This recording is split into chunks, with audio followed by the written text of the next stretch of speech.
Hello students, BSc second year paper second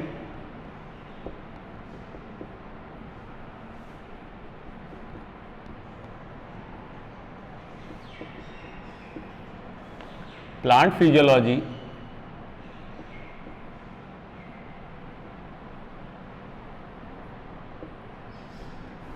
and biochemistry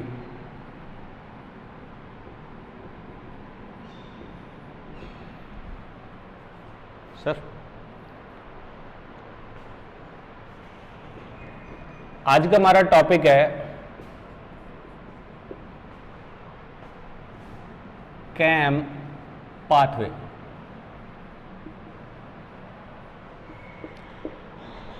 इससे पहले हम लाइट रिएक्शंस पढ़ चुके, देन हमने उन फोटोन से जो उत्पन्न हुई थी ATP, NADPH2 and hydrogen protons, उनके माध्यम से हमने यहाँ पे पढ़ चुके कैल्विन साइकिल, जिसे हमने डार्क रिएक्शंस भी कहा, कैल्विन, मेसेल्सन एंड मैनसन जो साइकिल का नाम दिया था।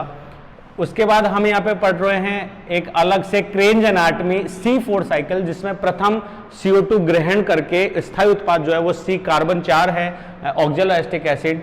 उसी के सापेक्ष हम एक अन्य और पाथवे पढ़ रहे हैं जो कि CO2 के फिक्सेशन में एक अलग तरीके का जो साइकिल को ड्रॉ करता है, दैट इज क्रैसुलेशन। क्रैसुलेशन की अगर हम बात करें तो हम इन्हें कह सकते हैं मासलोद्भिद या शुष्क परिस्थितियों में रहने वाले पादप।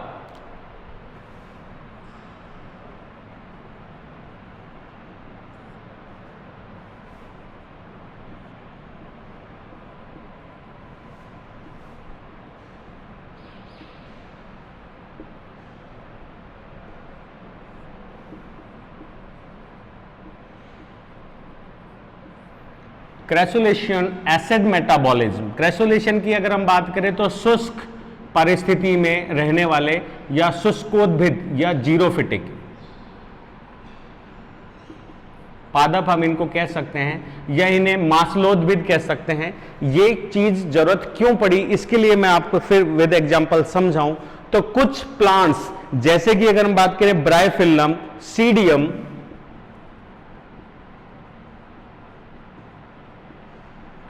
ब्रायोफिल्लम, सीडियम,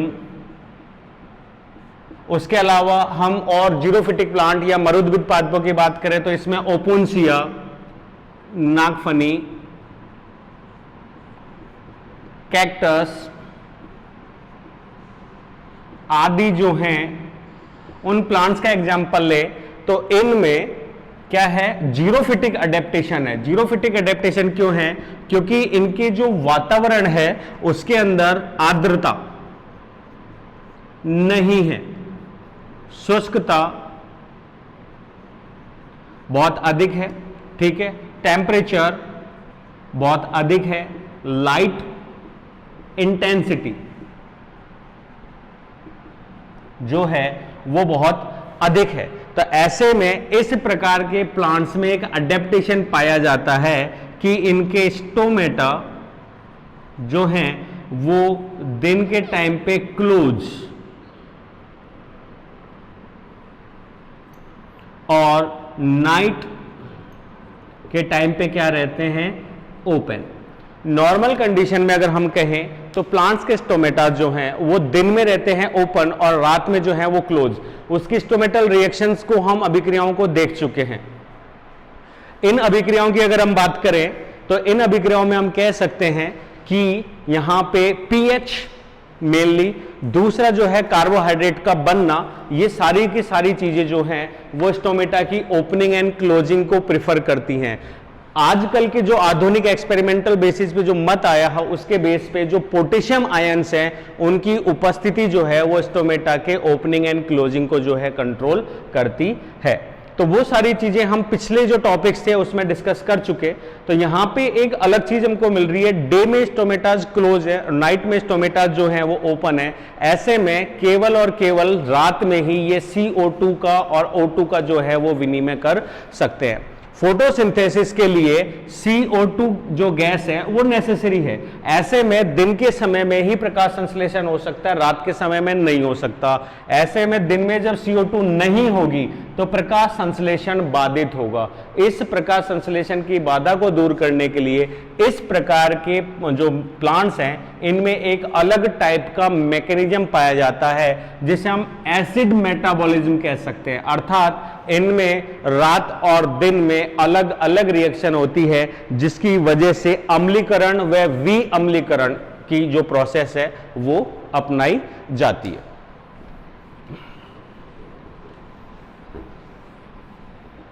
तो हम कैम पाथवे की मैकेनिज्म को समझने के लिए दो भागों में बांट सकते हैं। फर्स्ट हम कह सकते हैं अम्लीकरण रात्रि के समय, एसिडिफिकेशन,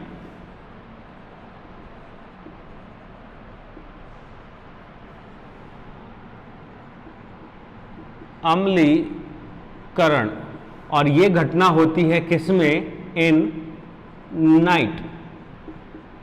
इसको समझिए, रात के समय में जो है वो फास्फोग्लिसरिक एसिड या फास्फोइनोल पायरुविक एसिड पीईपी, जो कि ग्लूकोज के अपघटन द्वारा ग्लाइकोलाइसिस द्वारा उत्पाद के रूप में मिलता है। यह पीईपी जो है फास्फोइनोल पायरुविक एसिड, जो कि एक 3 कार्बन कंपाउंड है। ग्लाइकोलाइसिस के 9th जो स्टेप है उसमें पीईपी जो है वो प्राप्त होता है। यह पीईपी जो है वो कार्बोक्सिलिक एंजाइम, कार्बोक्सिलेज एंजाइम की उपस्थिति में एक 4 कार्बन युक्त उत्पाद ऑक्जेलो एसिटिक एसिड OAA बनाता है। साथ ही H3PO4 जो है वो निकलती है। ऑक्जेलो acetic acid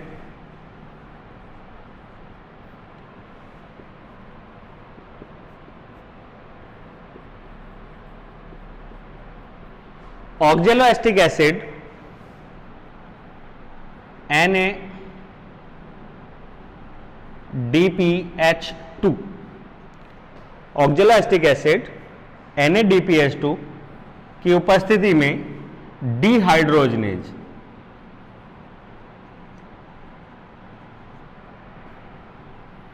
mallet dehydrogenase enzyme की उपस्थिति में मैलिक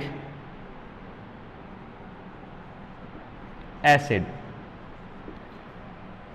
तथा NADPH या NADP प्लस जो है उसमें कन्वर्ट हो जाता है। रात के समय अम्लीकरण को समझ रहे हैं हम। पैप जो है phosphoenol pyruvic acid carboxylase enzyme की उपस्थिति में क्या हो रहा है? CO2 मॉलिक्यूल को ग्रहण करती है। CO2 मॉलिक्यूल को ग्रहण करके वहां पे कार्बोक्सन या कार्बन का क्या कर रहा है? यौगिक जोड़ रही है, जिसकी वजह से 3 कार्बन कंपाउंड जो है वो किस में कन्वर्ट हो जाता है? 4 कार्बन कंपाउंड ऑक्जेलो एसिटिक एसिड, और H3PO4 मॉलिक्यूल जो है वो क्या होता है? रिलीज। ठीक है। इसके बाद यह जो है ऑक्जेलो एसिटिक एसिड वो NADPH2 से रिएक्शन कर डिहाइड्रोजनेज एंजाइम की उपस्थिति में मैलिक एसिड NADP के साथ में क्या बनता है? मैलिक एसिड रात्रि के समय या नाइट में जो मेसोफिल सेल्स हैं उनकी वैक्यूल में क्या हो जाता है? स्टोरेज हो जाता है मैलिक एसिड। यह घटना केवल रात में।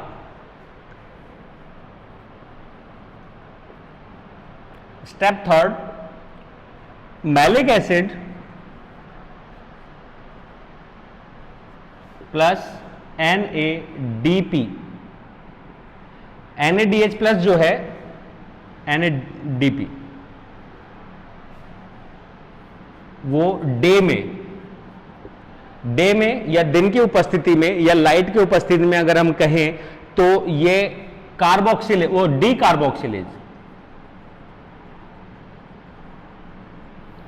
कार्बोक्सिलेज एंजाइम की उपस्थिति में किसमें कन्वर्ट हो जाता है, क्योंकि कार्बन डाइऑक्साइड निकल जाएगी तो सबसे पहले तो CO2 निकलेगी, जिसकी वजह से 4 कार्बन वाला जो यौगिक है वो किस में बदल गया, 3 में, प्लस पायरुविक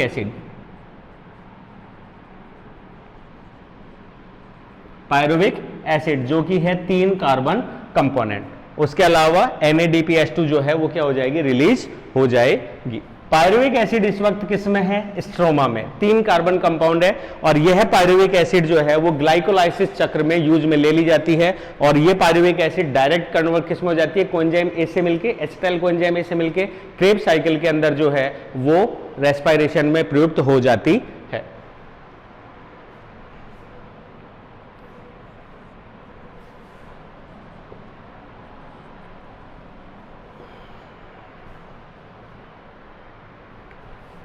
यहां डे के लिए लिख देते हैं। सेकेंड स्टेप जो थी ये डे के लिए है, जिसको हम एसिडिफिकेशन को यहां पे लिख सकते हैं डी एसिडिफिकेशन।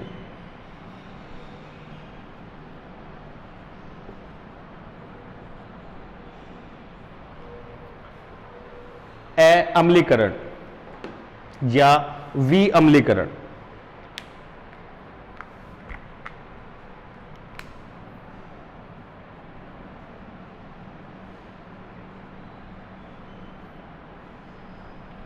और इस प्रोसेस में मैलिक एसिड जो कि मीजोफिल सेल्स की वैक्यूल से बाहर आया था टोनोप्लास्ट से, वहां पे मैलिक एसिड जो है वो डी कार्बोक्सिलेज एंजाइम की उपस्थिति में CO2 रिलीज करता है और पायरुविक एसिड का संश्लेषण करता है। पायरुविक एसिड जो है क्रेब्स साइकिल के अंदर एसिटाइल कोएंजाइम ए से कांटेक्ट होकर किसमें, क्रेब्स साइकिल में प्रवेश कर जाती है और CO2 जो है वो किसमें प्रवेश कर जाएगी, मीजोफिल सेल्स में उपस्थित कैल्विन साइकिल में। कैल्विन साइकिल के अंदर ये जो है वो CO2 किसमें, फिक्सेशन में प्रयुक्त हो जाती है। अब नेक्स्ट स्टेप में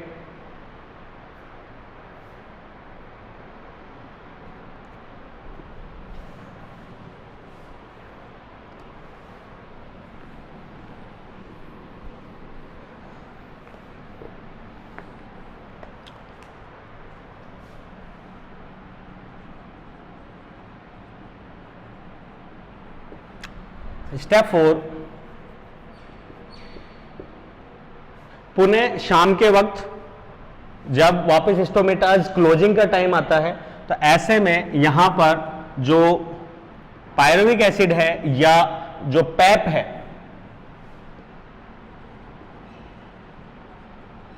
पायरुविक एसिड ATP की उपस्थिति में, ADP magnesium ion and inorganic phosphate kinase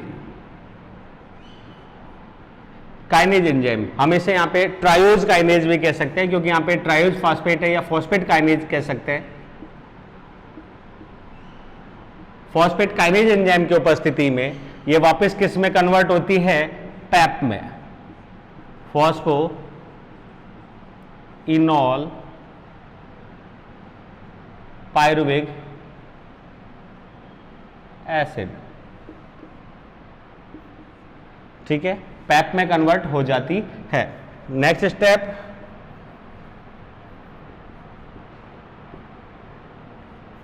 night में पुनः वही अम्लीकरण, रात में यही पैप, क्योंकि स्टोमेटाज के ओपन होने से CO2 की कंसंट्रेशन बढ़ती है और उसके कारण ये वापस पैप जो है वो CO2 के साथ में यौगिक बना के कार्बोक्सिलेज की उपस्थिति में क्या बनाती है, ऑक्जेलोएस्टिक acid.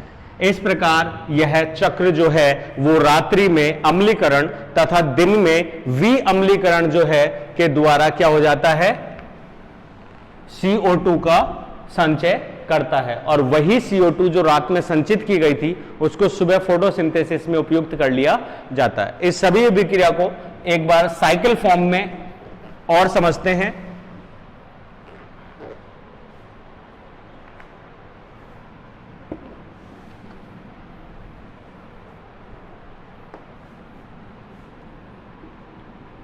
Pipe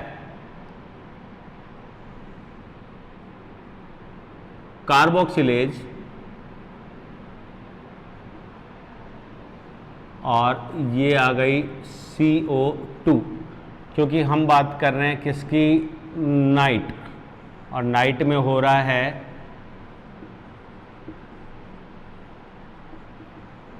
acidification, CO2।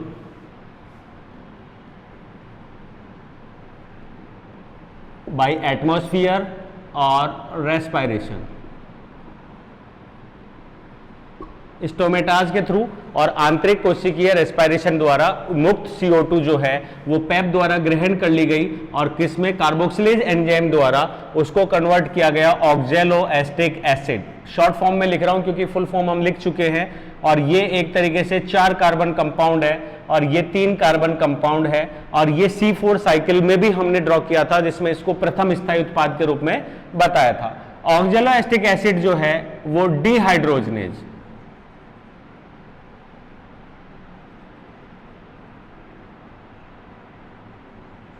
Enzyme की उपस्थिति में NADPH2 NADP, ठीक है, में कन्वर्ट होता है किसमें, मैलिक एसिड में, और ये रात्रि में स्टोर इन वैक्यूल। अब आती है बात डे की, और डे में हो रहा है D acidification.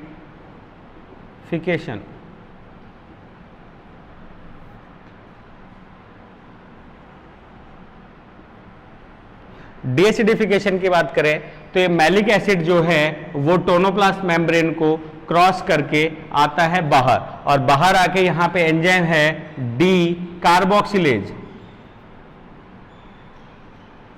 D carboxylase enzyme जो है वो मैलिक एसिड एंड NADP को वापस क्या करता है, क्या बोलते हैं, एसिडिफिकेशन, जिसकी वजह से ये ब्रेक करता है CO2 मॉलिक्यूल को, तो मुक्त करता है उसमें से, और उसमें बनाता है पायरुविक एसिड।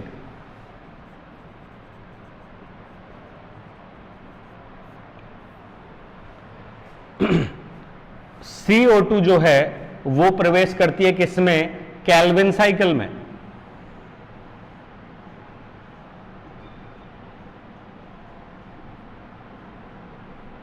और इसको ग्रहण करता RUBP। RUBP बनाता है PGA, PGA से बनता है 1,3-डाई-PGA, और ये कन्वर्ट होता है किसमें, PGAL, और PGAL के मॉलिक्यूल से बनाता है स्टार्च या ग्लूकोज, और यहां पे वापस किसकी प्राप्ति हो जाती है, RUMP की, RUMP, जो कि वापस कन्वर्ट होता है किसमें, RUBP, that is Calvin cycle. और उसी वक्त पायरुविक एसिड जो है वो कन्वर्ट हो जाता है, यूज में आ जाता है किसमें, क्रेब्स साइकिल में, परंतु वापस शाम और रात्रि के वक्त ये पायरुविक एसिड जो है वो रेस्पायरेशन या क्रेब्स साइकिल में जाने के स्थान पर बाई कौन से, कार्बोक्सिलेज, फॉस्फेटेज, काइनेज,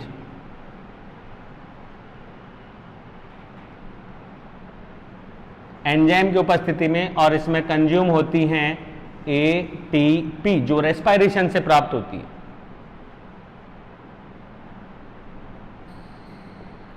ठीक है, और वापस चले जाता है किसमें, पैप में। तो ये 2 घटनाएं क्रम से चलती हैं जिसके अंदर CO2 को क्रेसुलेशन या मासल पादप द्वारा, ये उसकी जो सेल्स हैं उसके द्वारा, मेजोफिल सेल्स द्वारा CO2 को पैप में बाइंड करके रखा जाता है, और अर्ली मॉर्निंग में उसको वापस रिलीज करके दे दिया जाता है, ताकि जब दिन में स्टोमेटाज बंद होते हैं और CO2 की कंसेंट्रेशन कम होती है तो मैलिक द्वारा छोड़ा गया CO2 कैल्विन साइकिल के द्वारा क्या कर लिया जाता है, रॉ मटेरियल के रूप में यूज में लिया जाता है, जिससे फोटोसिंथेसिस द्वारा ग्लूकोज या स्टार्च का प्रोडक्शन क्रम से होता रहता है। यही मैकेनिज्म कहलाता है कैम पाथवे।